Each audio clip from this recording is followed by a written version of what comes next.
하나님의 말씀은 아모스 5장 21절부터 27절까지의 말씀을 교독합니다. 구약성경 1280쪽입니다. 아모스 5장 21절로부터 27절까지의 말씀 교독을 합니다.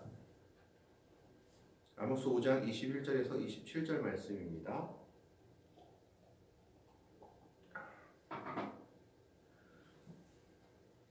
아모스 5장 21절에서 27절 말씀 구약성경 1280쪽에 있습니다. 21절의 말씀을 제가 먼저 봉독해 올립니다. 내가 너희 절기들을 미워하여 멸시하며 너희 성회들을 기뻐하지 아니하나니 너희가 너희의 번제나 소제를 드릴지라도 내가 받지 아니할 것이요 너희의 살찐 희생의 항목대도 내가 돌아보지 아니하리라. 내 노랫소리를 내 앞에서 그칠지어다 내 비파 소리도 내가 듣지 아니하리라. 오직 정의를 물같이 공의를 마르지 않는 강같이 흐르게 할지어다. 이스라엘 족속아 너희가 40년 동안 광야에서 희생과 소제물을 내게 드렸느냐. 너희가 너희와 식구가 기후가 너희 우상들과 너희가 너희를 위하여 만든 신들의 별 형상을 주고 가리라. 내가 너희를 27절 같이 읽습니다. 내가 너희를 다메섹 밖으로 사로잡혀 가게 하리라. 그의 이름이 만군의 하나님이라 불리우는 여호와께서 말씀하셨느니라. 아멘. 오늘 아모스 선지자는 정의와 공의를 부르짖은 구약의 선지자로 잘 알려져 있습니다. 이번 주에 재보궐선거가 끝났죠. 그래서 서울시장, 부산시장 그리고 여러 부분에서 국민의힘이 승리했습니다. 그런데 많은 사람들이 이것을 보고 야당의 승리라 그러지 않고 이것은 야당의 승리가 아니라 여당의 패인이다. 즉 여당이 패한 것이다 라고 얘기를 하죠. 여당이 패한 것이지 야당이 승리한 것이라고 보긴 어렵다라고 이야기를 합니다. 왜냐하면 20, 30대 사람들이 지금 야당인 국민의힘을 많이 찍어서 결국 그들이 보궐선거에서 승리를 거두었지만 그 20, 30대 사람들이 하는 말이 있죠. 야당이 좋아서 찍어준 것이 아니다. 여당이 싫어서 찍어준 것이다. 라고 얘기를 합니다. 그래서 이거는 야당의 승리가 아니라 여당이 패한 것이 맞다라고 이야기를 하죠. 그러면 이 20, 30대가 왜 여당에게 실망을 했느냐? 민주당이 그렇게 외치던 공정과 정의가 무너졌다라고 생각하기 때문입니다. 그래도 국민의힘이라는 보수정당이라는 야당보다는 조금 더 신선하고 그리고 조금 더 가치가 새로울 줄 알았는데 공정과 정의를 부르짖었던 여당에서 오히려 공정과 정의와 다른 현상들이 나타나니까 그 민심들이, 청년들이 여당 지지에서 돌아선 것이죠. 많은 사건들이 있었습니다. 특히 LH 사건들, 그리고 정말 국민을 분노하게 한 여러 사건들이 있었고 이 선거 자체가 이미 여당의 성추행에서 비롯된 것이라는 어떻게 보면 핸디캡을 안고 시작한 선거이기도 했습니다. 어쨌든 젊은이들이 분노한 것은 공정과 정의가 사라졌다라는 겁니다. 여당은 공정과 정의를 이룰 줄 알았는데 똑같고 오히려 더하다라는 것이 그들의 분노의 이유였습니다. 이와 비슷한 일이 바로 오늘 성경에 기록되어 있습니다. 그것이 바로 아모스 선지자의 내용입니다. 아모스 선지자는 오늘 5장 24절 말씀처럼 오직 정의를 물같이 공의를 마르지 않는 강같이 흐르게 하라라고 이스라엘 땅에 정의와 공의를 외치던 선지자였습니다. 사실 이 아모스 선지자는 북이스라엘의 선지자가 아니라 남유다 땅에서 뽕나무를 키우고 가축을 기르던 목자였습니다. 이 당시 뽕나무를 키우던 사람은 천민계급이었다고 해요. 그러니까 남유다에서도 아주 천한 계급이었습니다. 그리고 이 사람은 선지자 교육을 받은 적도 없는 사람이었습니다.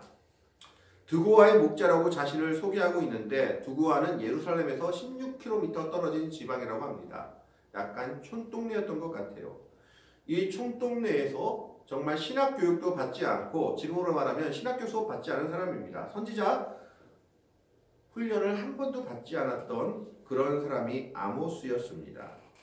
그냥 평민 출신, 천민 출신으로 가축을 기르고 뽕나무를 키우던 사람인데 그런 그가 하나님의 부름을 받고 자신의 땅인 남유다도 아니고 이미 경계선이 정해진 그래서 서로 대립과 대적을 일삼고 있던 북이스라엘에 가서 하나님의 말씀을 외치라고 부름받습니다.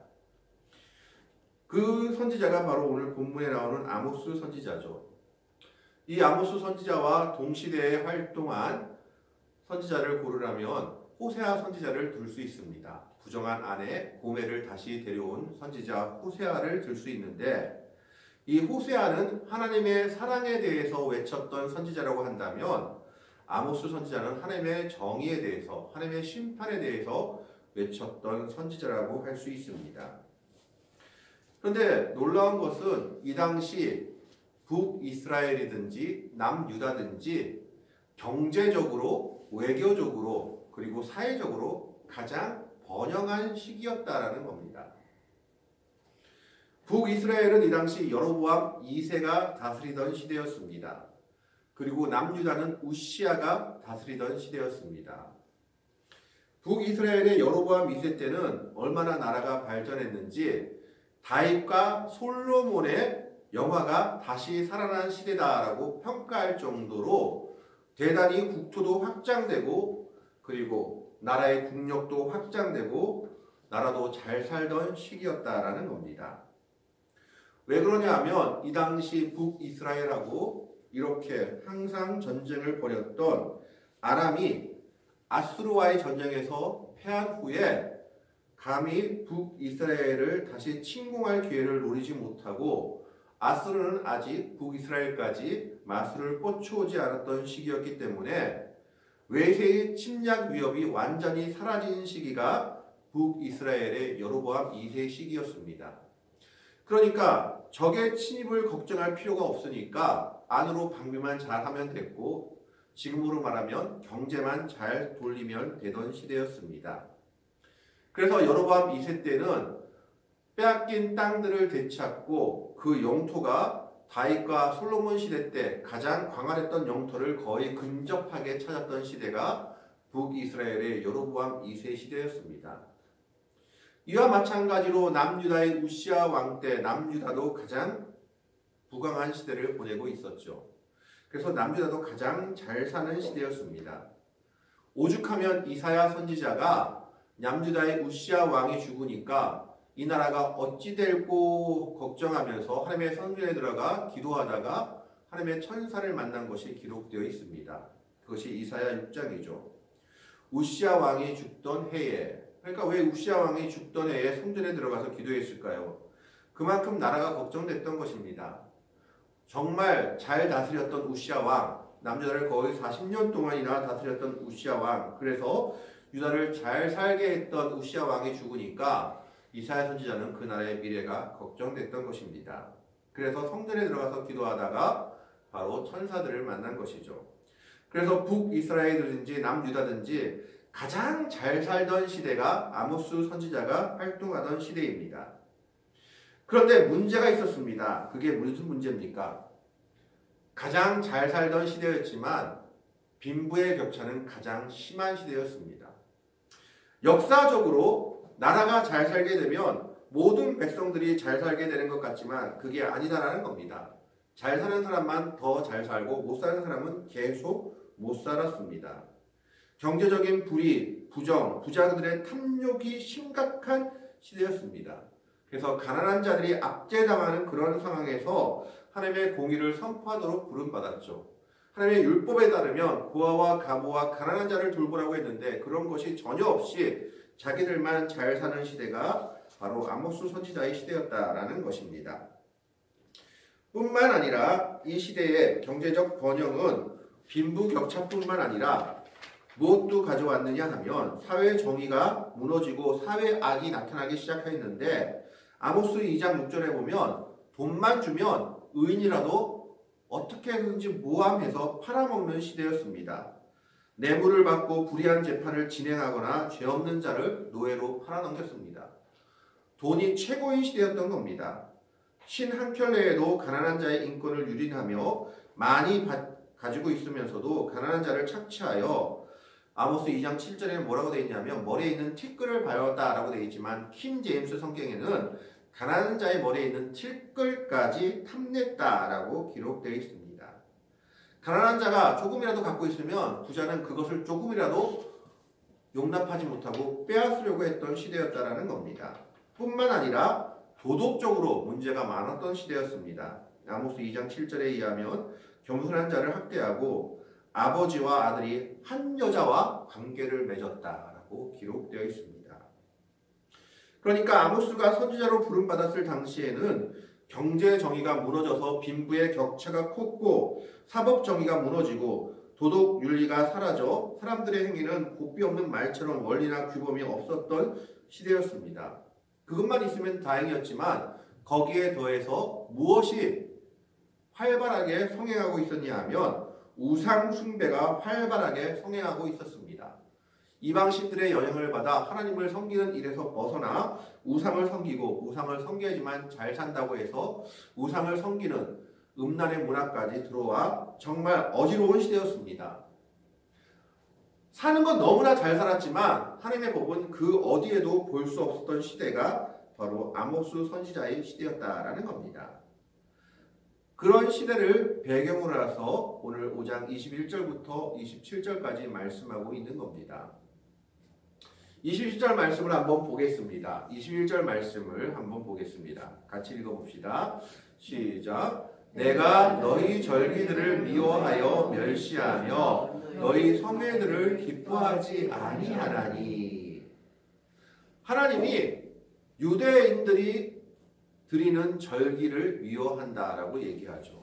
이 절기는 뭐냐 하면 유대인들의 3대 절기를 이야기합니다. 가장 먼저 유월절, 그 뒤에 오는 무교절, 그 다음에 첫 열매를 드리는 맥추절, 초실절, 그 다음이 수확한 것을 거두는 장막절, 수장절, 창고에 거두는 걸 기념하는 이 세 가지 절기가 유대인들에서 가장 큰 절기요, 하나님께 드리는 정말 큰, 어떻게 보면 제사의 시대요, 예배의 시대였는데 하나님이 그거 미워한다라고 얘기합니다. 왜 그럴까요? 절기라고 지키면서도 하나님의 법은 하나도 지키지 않고 있기 때문입니다.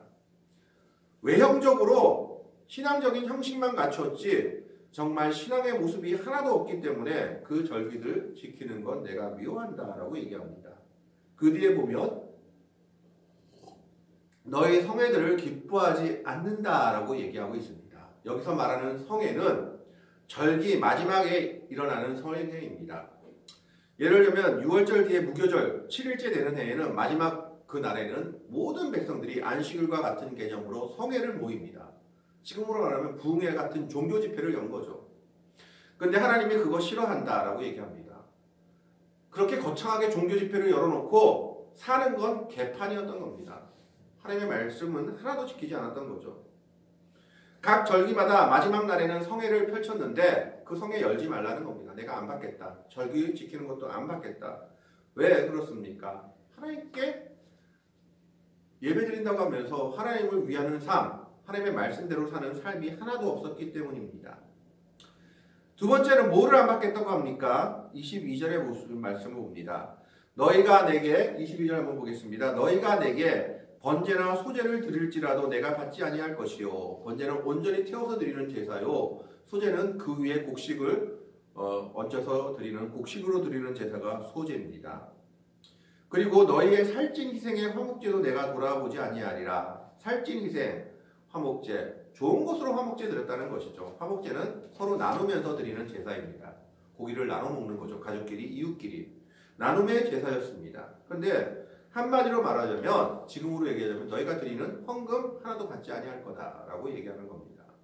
번제와 소제는, 그리고 화목제물을 하나님께 드리는 제물을 통칭적으로 다 일컬어서 하는 말입니다. 그런데 그거 하나도 내가 안 받겠다. 내가 돌아보지 아니하리라, 받지 아니할 것이요 말합니다.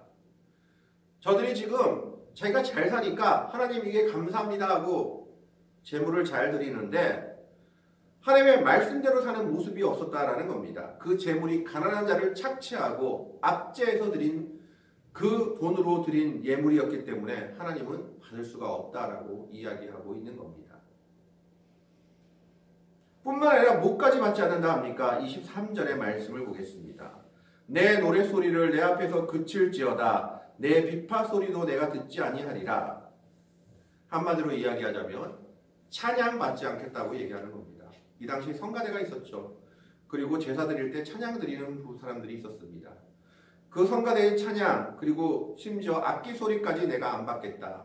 찬양하지 말라라고 이야기하는 겁니다. 왜요? 그 찬양하는 입술이 가증했기 때문입니다. 하나님의 법을 하나님의 법대로 지키지 아니하고 그저 자기 만족에 취해서 부르는 찬양을 하나님이 받을 수 없다라고 이야기하고 있는 겁니다. 하나님은 하나님의 법대로 살지 않는 모습 속에서 너희가 절기를 지키고 그리고 번제나 소제로 제물을 드리고 내 앞에서 찬양한다 할지라도 그 모든 것 하나도 받을 수 없다라고 얘기하고 있는 겁니다. 그러면 하나님이 원하시는 것이 무엇일까요? 그 원하시는 것이 24절 말씀에 있습니다. 24절 말씀을 보면 오직 정의를 물같이 공의를 마르지 않는 강같이 흐르게 할지어다. 하나님이 원하시는 것은 정의를 물같이 공의를 마르지 않는 강같이 흐르게 하라라고 이야기하고 있습니다. 그러면서 이 정의가 무엇인지 공의가 무엇인지 우리에게 대해서 질문을 던지고 있는데 정의라는 것은 영어로 말하면 justice입니다. justice. 그래서 이것은 한마디로 이야기하자면 사법적인 정의를 이야기합니다. 사법이 올바르게 집행되는 것을 이야기하죠. 가난한 자라고 부자의 편을 들어서 재판하지도 말고 그렇다고 부자라고 편을 들어주지도 말고 정말 제대로 이루어지는 정의를 이야기하고 있는 겁니다. 사법적인 정의를 이야기하는 것이 바로 justice, 정의를 이야기합니다. 여기에 대해서 말하는 것이 성경에 이런 이야기들이 있죠. 레위기나 신명기나 에스겔서를 보면 주머니에 두 종류의 추를 넣어서는 안 되며 속이려고 넣는 거죠. 공평한 저울을 써야 하며 공정한 대를 사용하는 것. 이게 바로 정의입니다. 즉 정의는 법을 그대로 실천하는 것, 올바른 법을 그대로 실천하는 것과 관계되어 있는 겁니다. 법 앞에서 모두가 평등하게 놓여 있는 것, 그것이 정의입니다. 그래서 그 정의를 물같이 이 땅에 흐르게 하라는 겁니다. 악한 자들, 특히 부자들이 가난한 자들을 압제하지 못하도록 악한 방법으로 정말 살지 못하도록 정의가 이루어져야 한다라는 겁니다. 두 번째로 공의를 마르지 않게 하라고 합니다. 정의는 justice, 히브리어는 미시파트라고 하지만 공의는 영어로는 뭐라고 하냐면 righteousness라고 합니다. 옳은 일, righteousness, 옳은 일을 정의라고 공의라고 하는 거예요. 영어로는. 그러면 히브리어는 뭐라고 하냐면 채테크라고 합니다. 이것은 회복적인 정의를 이야기하고 있습니다. 우리가 말하는 공의는 공평하고 의로운 것을 얘기하는 것이 아닙니다. 아리스토텔레스가 정의와 공의를 얘기했을 때 배분적인 정의를 이야기한 적이 있습니다. 배분적인 정의는 뭐냐 하면 사람이 일한 만큼 받는 것이 공평하다라고 얘기하는 거죠. 그런데 하나님의 법칙에서는 성경에서 이야기하는 공의는 그런 공의가 아닙니다. 여러분 포도원 주인의 이야기를 우리가 예수님의 비유에서 잘 들었죠. 아침부터 일하는 사람과 저녁 늦게 1시간 전에 와서 일하는 사람이 똑같이 얼마를 받았습니까? 한 데나리오를 받았죠. 그래서 먼저 일하는 사람들이 와서 불평합니다. 우리가 일 많이 했는데 왜 뒤에 오는 사람들하고 우리하고 주는 돈이 똑같습니까? 아마 그 사람들은 한 데나리온 받은 게 문제가 아니라 1시간만 일한 사람들이 우리가 똑같은 금액을 받은 것이 문제였던 거죠. 1시간만 일한 사람이 적은 금액을 받았다면 불평하지 않았을 겁니다. 근데 그때 주인이 뭐라고 했는 줄 압니까? 너와 내가 약속을 지킨 거 아니냐? 한 대는 약속 내가 지켰다. 내가 선함으로 네가 나를 악하게 보느냐? 네가 나를 악하다고 하느냐? 그 사람들의 말을 악하다고 합니다. 즉 성경에서 말하는 공의는 바로 채테크는 바로 그런 공입니다. 부당하고 불의한 강자와 유력한 자들을 견제하고 약자들을 보호하는 공의, 즉 고아와 가부와 나그네를 율법에서 지키라고 말하는 그 공의가 바로 성경에서 말하는 공의입니다. 정의는 사법적인 정의를 얘기한다면 공의는 회복적인 정의를 이야기합니다. 고아와 가부를 압제하거나 학대하지 말며 무지한 피를 흘리지 말아야 하는 것이 공의라는 겁니다. 그들을 돌봐야 하고 오히려 그들을 세워줘야 하는 것이 공의다라고 이야기하고 있습니다. 그래서 하나님이 원하시는 것은 무엇이냐? 이 땅에 정의를 물같이 공의를 마르지 않는 강같이 흐르게 하라라고 얘기하고 있습니다. 이 정의와 공의가 담고 있는 사상은 하나님이 하나님의 백성을 향한 사랑을 담고 있습니다. 하나님의 백성들은 어떤 일에 있어서도 차별받아서는 안 되고 어떤 일에 있어서도 소외받아서는 안 된다라는 겁니다. 그걸 하나님의 백성들이 이루면서 살아가야 한다라는 것을 이야기하고 있습니다. 그래서 정의를 물같이 공의를 마르지 않는 강같이 흐르게 하라라고 얘기하고 있는데 이것을 이스라엘 백성들은 반대했습니다. 자, 14절 오늘 본문 말씀은 아닙니다. 5장 14절 5장 10절부터 11절까지를 한번 보겠습니다. 5장 10절부터 11절 10절을 한번 봅니다. 10절에 뭐라고 되어 있냐면 성경을 한번 찾아보세요. 아모스 5장 10절을 한번 보겠습니다. 아모스 5장 10절 무리가 성문에서 책망하는 자를 미워하며 정직히 말하는 자를 싫어하는도다. 이 당시 성문은 어떤 관계를 갖고 있는 곳이냐 하면 룻기에도 나왔다시피 성문은 소문이 도는 곳이기도 하지만 성문은 재판이 일어나는 장소였습니다. 그런데 그 재판이 일어나는 장소에서 책망하는 자를 미워하며 정직히 말하는 자를 싫어한다라는 겁니다. 이게 뭡니까? 바른 재판이 이루어지는 것을 백성들이 싫어했다라는 겁니다. 내가 돈이 많으니까 나한테 유리한 판결을 해줘. 저 가난한 자는 좀 우리가 압제할 수 있도록 숨통을 쥐어줘. 그렇게 말하는 사람을 좋아했지 그게 아닙니다. 하나님의 뜻은 이것입니다. 라고 말하는 사람들은 싫어했다라는 거예요. 그래서 11절에 이렇게 얘기합니다. 너희가 힘없는 자를 밟고 그에게서 미래의 부당한 세를 거두었은즉 너희가 비록 다듬은 돌로 집을 건축하였으나 거기 거주하지 못할 것이요 아름다운 포도원을 가꾸었으나 그 포도주를 마시지 못하리라. 너희가 그렇게 탈취한 재물이 너희를 이롭게 할 것 같냐? 결국 너희의 모든 건 사라질 것이다 라고 아모스 선지자가 경고하고 있는 겁니다. 그러면 살 길은 무엇입니까? 14절 15절에 나오죠. 너희는 살려면 선을 구하고 악을 구하지 말지어다. 만군의 하나님 여호와께서 너희의 말과 같이 너희와 함께 하시리라. 너희는 15절에 악을 미워하고 선을 사랑하며 성문에서 정의를 세울지어다. 재판하는 정의를 세우라는 겁니다. 만군의 하나님 여호와께서 혹시 요셉의 남은 자를 불쌍히 여기시리라. 하나님의 백성들이 이루어가야 할 일이 무엇이냐? 이 땅에 정의를 물같이 공의를 마르지 않는 강같이 흐르게 하는 것입니다. 그게 하나님께서 원하시는 길이었습니다. 아까도 말했다면 정의는 사법적인 정의, 재판이 제대로 이루어지고 법이 제대로 지켜지는 것을 얘기한다면 공의는 회복적인 정의입니다. 고아와 가부와 가난한 자를 돌보는 것, 하나님의 율법대로 사는 것, 하나님의 법대로 살고 하나님의 법이 이 땅에 이루어지도록 하는 것이 공의입니다. 똑같이 공평한 것이 아니라 1시간을 일했든 10시간을 일했든 한 데나리를 받는 그 하나님의 사랑을 인정하고 살아가는 것. 있는 사람이 조금 없는 사람을 위해서 나눔을 가지고 살아가는 것이 공의라는 겁니다. 그런데 이 당시는 완전히 달랐죠. 부자가 가난한 자의 머리에 티끌이 있는 것 같이 욕심을 냈던 시대입니다. 그래서 어떻게 해서든지 그것까지 자기 것으로 만들려고 했던 건 그런 시대였다는 겁니다. 지금도 많이 비판받는 게 있죠. 대기업이 골목 상권까지 탐내면 되겠느냐라는 것입니다. 그런데 지금도 그런 일들을 하고 있는 것이죠. 정의와 공의가 전혀 맞지 않는 모습들을 기업들이 보여주고 있는 거죠. 여기에 대해 하나님의 백성들은 저항할 줄 알아야 되고 틀렸다고 말할 줄 알아야 합니다. 그리고 세상이 그렇게 간다 할지라도 우리는 그 모습을 따라가면 안 된다라는 겁니다. 오늘 5장 24절 말씀처럼 정의를 물같이 공의를 마르지 않는 강같이 흐르게 하는 것이 하나님의 백성들의 모습이 되어야 합니다.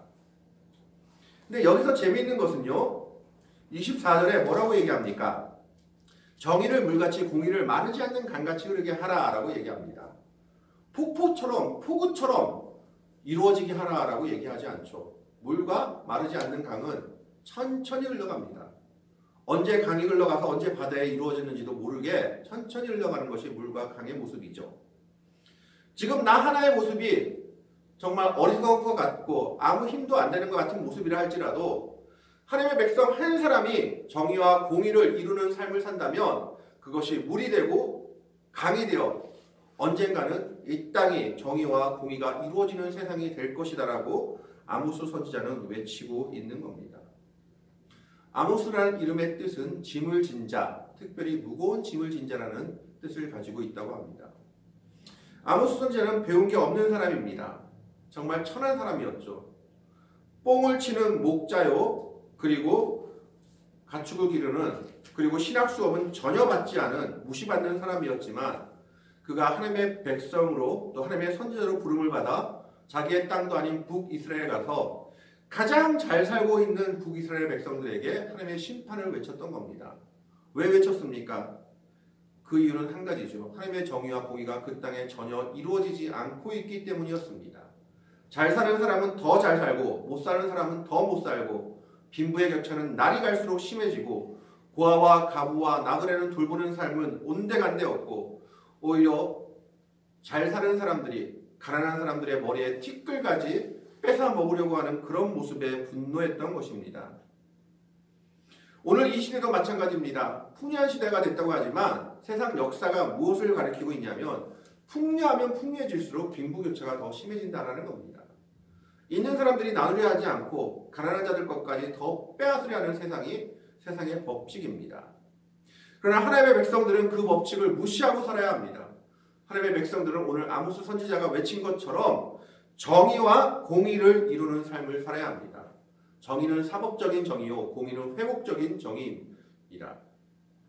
회복을 이루며 살아가는 삶, 가난한 자와 고아와 가부를 돌보는 삶이 하나님의 백성들의 삶 속에서 물같이 마르지 않는 강같이 흐르며 이어져야 합니다. 그랬을 때 하나님의 백성들의 삶을 통해 하나님의 영광을 받으시고 이 땅이 공의가 물같이 정의가 물같이 공의가 마르지 않는 강같이 흐르는 땅이 될 것입니다. 나 한 사람이 해서 무엇하겠느냐가 아니라 나 한 사람부터 시작해서 이 땅이 그리고 이 교회가 또 우리들의 사회가 변화되는 것입니다. 그걸 위해서 아모스 선지자는 정말 무거운 짐이었지만 북이스라엘로 가서 하나님의 말씀을 외쳤던 것입니다. 그 뒤를 이어 그 공의를 외치고 정의를 외치는 많은 선지자들이 나왔죠. 예레미야, 에스겔 같은 선지자들이 나온 것을 성경을 통해서 보게 됩니다. 오늘 우리는 이 하나님의 말씀처럼 정말 아모스 선지자가 외친 것처럼 정의를 물같이 공의를 마르지 않는 강같이 흐르게 하는 하나님의 백성들이 되어야 할 것입니다. 나 한 사람이 문제가 아니라 나 한 사람부터 시작해서 하나님의 백성들이 진정 이 땅에서 정의를 이루어가는 삶, 공의를 마르지 않는 강같이 흐르게 하는 삶을 살아갈 때 이 땅은 하나님의 땅으로 거듭나며 정말 하나님께서 이루시는 놀라운 역사들이 하나님의 백성들을 통해서 이루어질 것으로 믿습니다. 오늘 우리는 이 말씀을 기억하면서 정말 아모스 선지자가 외친 그 삶, 정의를 물같이 공의를 마르지 않는 강같이 흐르게 하는 그러한 삶을 살아가는 복되고 아름다운 성도들이 될 수 있기를 주님의 이름으로 간절히 축원합니다. 아멘. 기도하겠습니다.